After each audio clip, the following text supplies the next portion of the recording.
को महसूस करते हो तो एक अजीब सा अनुभव होता है, जैसे सब कुछ रुक गया हो, जैसे समय ठहर गया हो। लेकिन वास्तव में समय नहीं रुकता, तुम्हारा मन रुक जाता है। और जब मन रुकता है तो समय का प्रभाव समाप्त हो जाता है, क्योंकि समय केवल विचारों में चलता है, समय केवल स्मृतियों और कल्पनाओं में होता है। वर्तमान क्षण में कोई समय नहीं होता, वहां केवल होना होता है, एक शुद्ध निर्मल निर्विचार होना। और यही वर्तमान क्षण तुम्हारा द्वार है। लेकिन तुम हमेशा इससे दूर भागते हो। तुम या तो अतीत में खोए रहते हो या भविष्य की चिंता में उलझे रहते हो। तुम कभी यहां नहीं होते, और जब तक तुम यहां नहीं होते तब तक तुम कभी शांत नहीं हो सकते, क्योंकि शांति केवल वर्तमान में है और कहीं नहीं। समझो, अतीत अब अस्तित्व में नहीं है, वह केवल तुम्हारी स्मृति में है।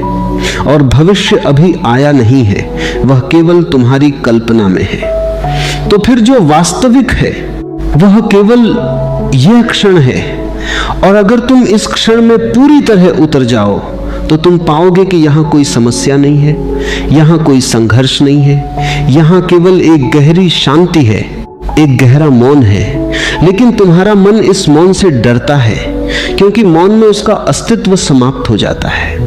मन केवल शोर में जीवित रह सकता है, विचारों में, कल्पनाओं में, चिंताओं में। और इसलिए वह तुम्हें लगातार व्यस्त रखता है, वह तुम्हें सोचने पर मजबूर करता है, वह तुम्हें कुछ न कुछ करने के लिए उकसाता है, ताकि तुम कभी रुक कर अपने भीतर न देख सको। अगर तुम सच में इस खेल को समझ लो तो तुम धीरे धीरे मन से दूरी बनाना शुरू कर सकते हो। तुम उसे रोकने की कोशिश नहीं करोगे, तुम उससे लड़ोगे नहीं, तुम बस उसे देखोगे, जैसे कोई नदी बह रही हो और तुम किनारे पर खड़े होकर उसे देख रहे हो। तुम उसमें कूदोगे नहीं, तुम उसके साथ बहोगे नहीं, तुम केवल साक्षी बनोगे। और यही साक्षी भाव धीरे धीरे तुम्हें उस गहराई में ले जाएगा जहां मन की पकड़ ढीली पड़ने लगती है, जहां विचार अपने आप कम होने लगते हैं, जहां भीतर एक खालीपन पैदा होता है। और ये खालीपन डरावना नहीं होता, ये बहुत ही सुंदर होता है, क्योंकि इसी खालीपन में तुम अपने असली स्वरूप को जान सकते हो। तुम्हें यह भी समझना होगा कि धैर्य केवल इंतजार करना नहीं है।